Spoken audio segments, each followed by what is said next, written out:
Hey, welcome back to the body drop. Hey, Yeah, babe. can we drive it yet?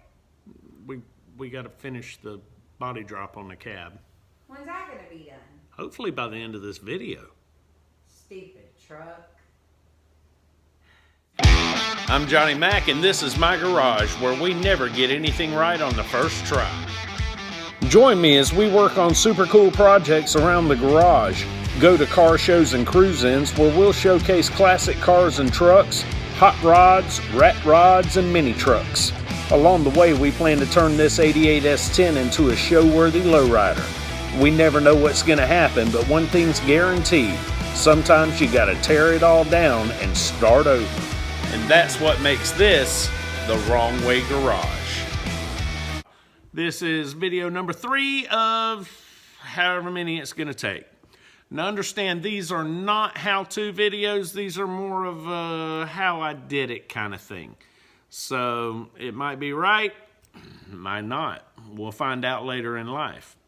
Now at the end of part 2, I said that there were some clearance issues that had to be dealt with before we could move on to the firewall. And that's where we're at right now. Now, what had happened was I took the cab and I set it on the frame, crawled up underneath it, took a look at all the clearance and found the issues, and it seemed like the floor pan was only about a ½ inch, maybe 3/4 of an inch away from this. Now I know nothing about engines transmissions, but that looks like something that might need to come off later in life because that looks a lot like a cap. And if that be the case, then the floor pan being right up against it's not going to allow that to happen. So I thought we needed to modify the floor pan, bring that back and what have you. So then I had Joe come take a look at it. Turns out that thing is some sort of a servo or something. And if it ever has to come out, there's a good chance you got to pull the whole transmission out because you got way bigger problems than just that servo. Apparently that problem solved itself. Yay! All it took was a little bit of knowledge from somebody with more knowledge than me. While I was under there, I was so focused on this, I forgot to pay attention to the transmission cooler lines. I'm going to assume there's enough room for those, but we'll find out. So for now, we're gonna move forward on the firewall, and the next time the cab goes back on the frame, we'll take a look at it, see if any modification needs to be made to the floor pan to accommodate the connections on the trans cooler lines. All right, when I crawled up under the truck, I took a pick and I made little marks in all the places where the bottom of the cab was too close to the frame or the transmission or whatever. And of course, we've got this area right here where this little hump is a touch too close to the transmission. And of course, we've already talked about this area right here. So we don't have to worry about this, but we do have to consider the fact that the transmission cooler lines are somewhere up in here. Not sure exactly where, so we'll get to that later on. And we've got this to deal with. We've got to figure out exactly how we're going to make this match this. And in the process of doing this, I was sitting down and I got to looking at that and I realized I missed a perfect opportunity to take this piece of metal from here down to here and make one continuous panel here that might be a little smoother, but I ended up trying to match something that was already on it.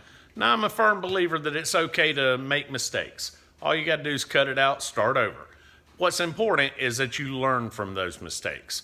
And that's what's gonna happen here. We're gonna cut this out, we're gonna do it again, make it better, hopefully make it nicer. So we'll see what happens. So the first thing we need to do is figure out where our cut line is gonna be. That looks good. Let's clean that up. Before we cut this out, let's talk about this area. We know what's going on here, but in this area here, I have no clue how I'm going to make this curved area meet this flat area, much less these multiple flat areas meet this curved area. So that being said, up here and here, we've got where the steering column bolts in, and we've got where the fuel pedal bolts in. And truthfully, we could probably just gut this whole firewall and make it any shape we want it to be. But in the reality of the world, that's going to take way more time than I want to spend on this. So I'm thinking we're going to use some cardboard templates, see if we can't get this close to what we're looking for after we get this. See where we go. If it don't work, we'll cut it out and start over.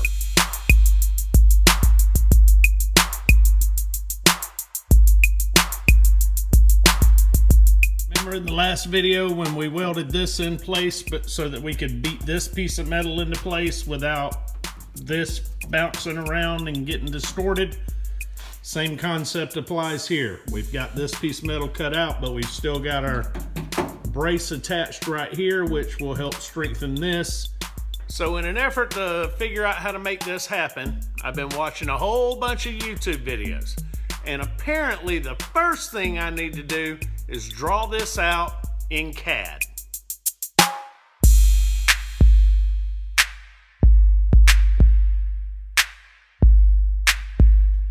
So now that we've got our CAD drawing, all we got to do is find a piece of metal, clean it up, hop on the CNC, cut it out.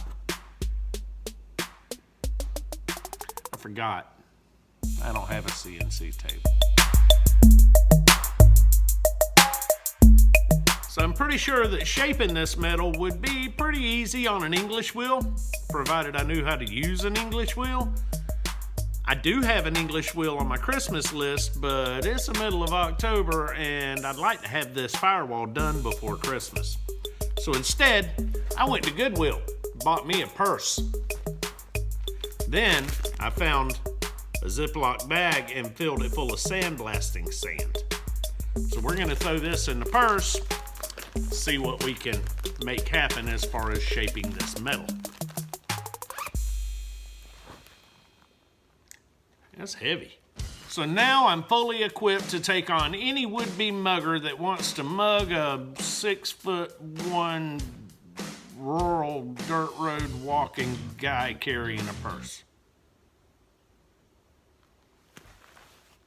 Should get a video of that.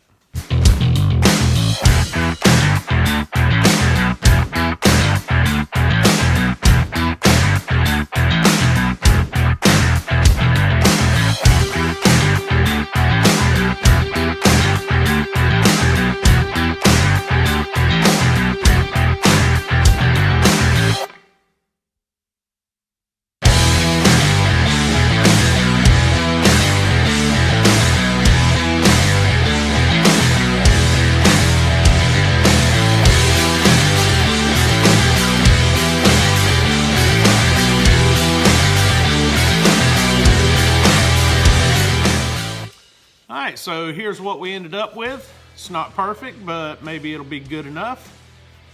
This is 16 gauge. It's got all the curves that we need to make everything meet up.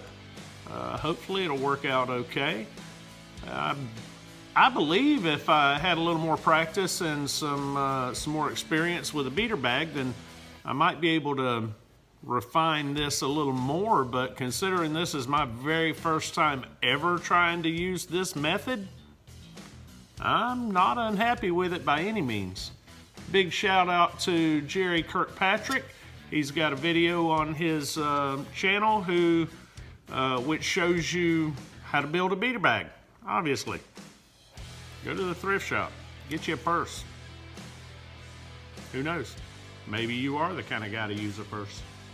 Apparently I am.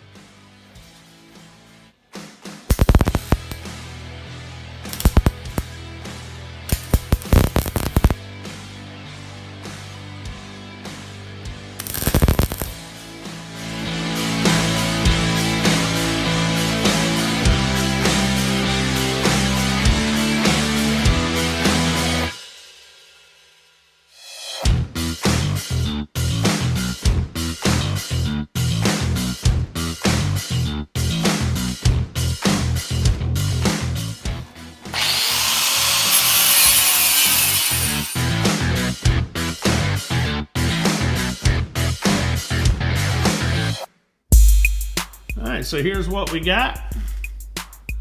I am totally not unhappy with this. Turns out pretty well. When it's all said and done, there are a couple of spots like right here. I saw another one up in here and right here.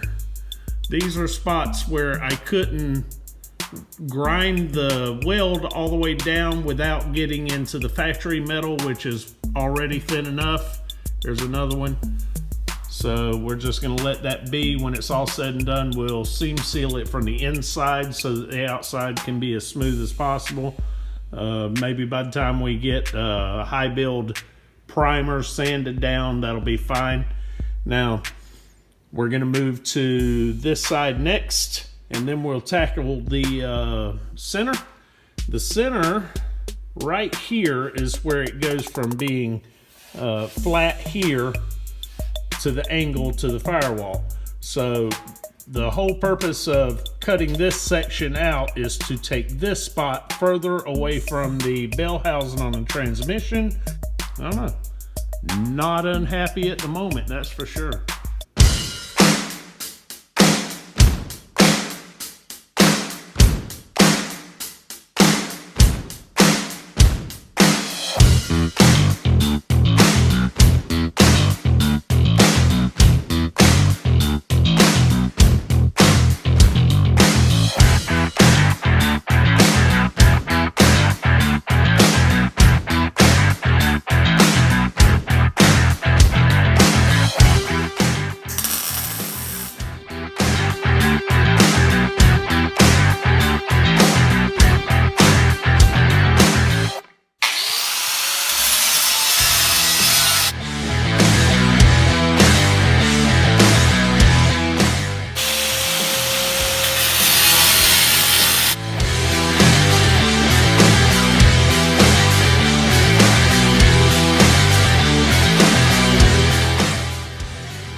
Pro tip for you, when you need a bigger pattern, sometimes you gotta buy a bigger box.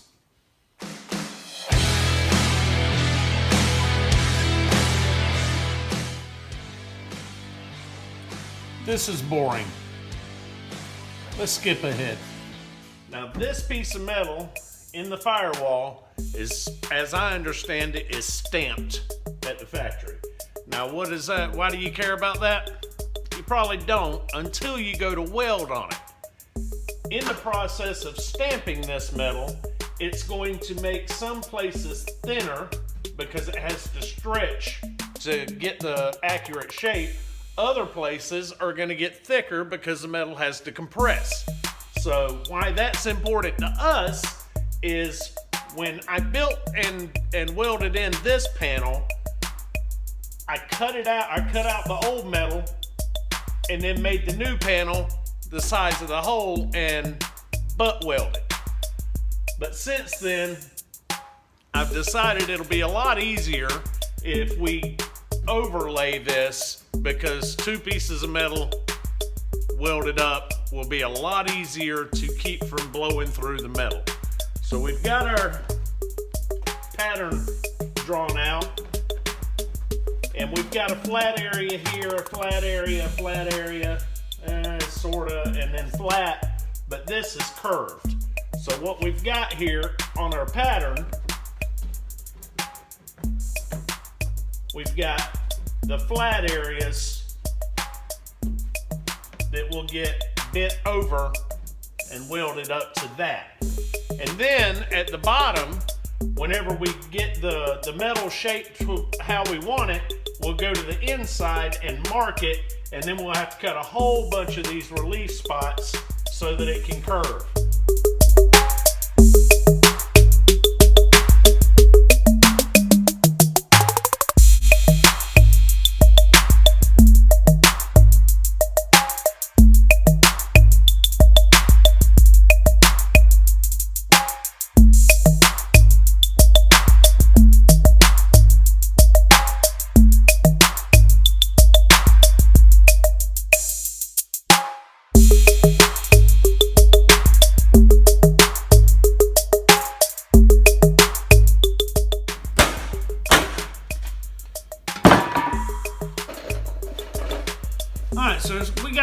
things at play here. This should be moving a little faster, but first, metalwork is slow and tedious and exhaustive and time consuming. And somebody find me a thesaurus. The second problem has a lot to do with my total lack of understanding of exactly how this is supposed to be done. Sometimes that's a good thing. Problem is, I'm just figuring this out as I go along, so I don't know. All right. Progress is slow, but I figured out one of my problems was the fact that I was trying to work the whole piece of metal at one time. And what I needed to do was get the whole piece of metal roughly in the right shape like it is now, and then work each section independently. So we're getting there. It's just taking forever, but I sort of expected it to because metalworking is tedious.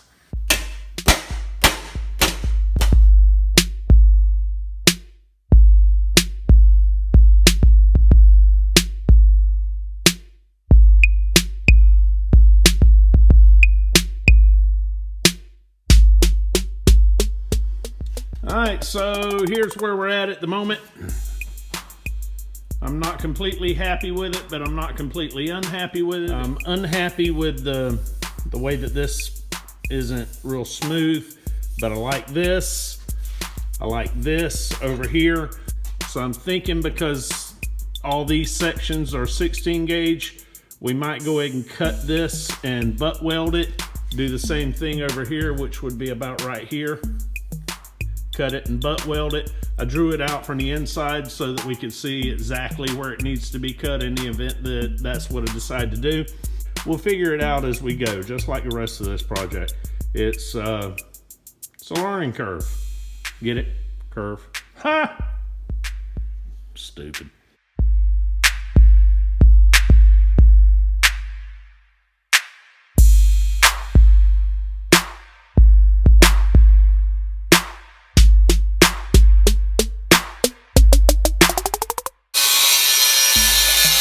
All right, so it's not beautiful yet. Ha! Yet. Optimism. Kill me. I trimmed it, got it set in place, and in order to do that, I had to bend all the tabs to the inside like I planned on. The plan is to beat these down, tighten this up. We'll tack this here, here, all that good stuff. We'll lay the cab down. Then I can beat these tabs up against the tunnel and weld them up.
so the guy at the paint supply shop says that the seam seal I plan to use can be applied to bare metal, or as long as I scuff it up, it can go on the primer. So we're gonna go ahead and prime this. Just gonna brush some automotive primer on it, just to make sure that it doesn't rust before I get to the point of putting seam seal on it. So I cleaned all this up with a wire wheel on the grinder. Then I cleaned that up with some paint thinner, and then I cleaned that up with some alcohol. Then I brushed on some high build primer, sanded that down, and left with pretty decent results for what it's worth. And then I rolled on another coat of primer. So that being said, the only reason we're going through that is because, well, we're in Florida and the humidity is horrible. So when it's all said and done, I don't want surface rust taking over all the work that I've done. Try and save it from the Florida air that you wear. So I'm not unhappy with it at the moment. Now I realize that once we get some shiny paint on this, all these little imperfections are gonna jump out like a jack in the box. But I'll take these dimples from the hammering process a lot quicker than I will just slathering that up with Bondo. I'd rather have the imperfections than a bunch of Bondo under my truck. Maybe it's not show quality, I don't know. It's good enough for me. Maybe I need to change my intro. Make it say something like, we're gonna take this 1988 S10 and turn it into a mini truck that should never be at a car show, but probably will. Anyway, we're gonna take this cab, set it on the frame, take a look at it, see what it looks like, and we're gonna do that right after this public service announcement.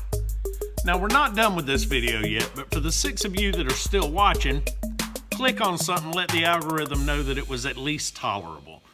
Better yet, leave a comment, even if it's something as simple as 1 of 6 or a thumbs up emoji, something like that. The algorithm loves interaction, so that'll help me more than you think it will. And if you're not still watching, there's no interaction needed by you. Enjoy your cuties or whatever it is that you're watching. Let's put this cab back on that frame, see what it looks like.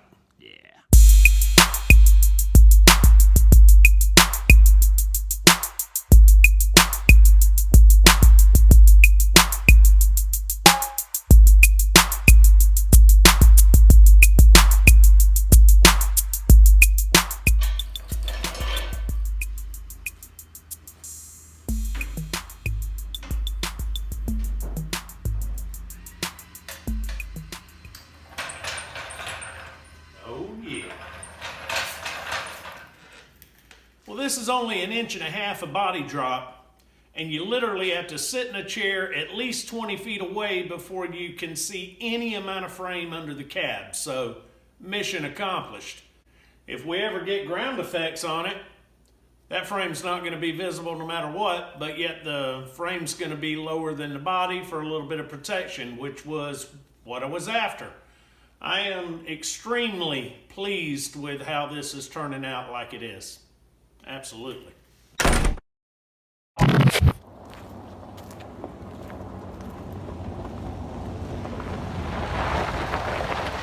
Hey, what can I get for $10? I don't know about that, but 20 bucks is 20 bucks.